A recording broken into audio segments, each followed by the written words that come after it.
Hi, my name is Amanda Hamilton, and on behalf of myself and everybody here at Yummy Arts, I'd like to wish you a very happy Father's Day. Now, I am the mom of 2 little boys, and my little boys think that my husband, their daddy, is just their biggest hero in the whole wide world. So when I was coming up with a really simple cake to give to him for this Father's Day, I came up with the idea of Superman. So I've kind of changed Superman's logo a little bit, and we're going to be making this Super Dad cake today. So let me tell you exactly what you're going to need. First, I have a 10-inch square cake.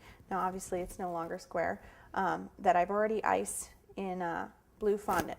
Now what I did was I took my pattern, which we will be including, and I lined it up on my cake so that this edge right here, which is the edge of our yellow placket, was 1 inch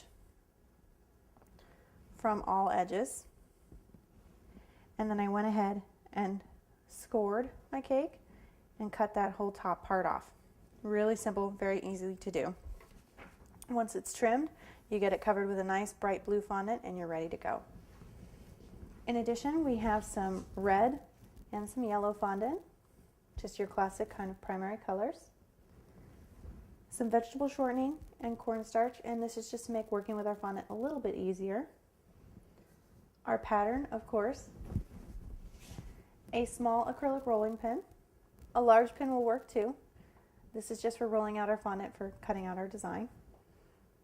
An X-Acto knife, a rotary cutter, a ribbon cutter for our borders, and then lastly a ramekin with some water and a small brush, and this is just for construction purposes. So as you can see, not a whole lot to work with, but we're going to make this absolutely adorable cake that you can give to the hero in your life. So now that you know what you need, let's get started.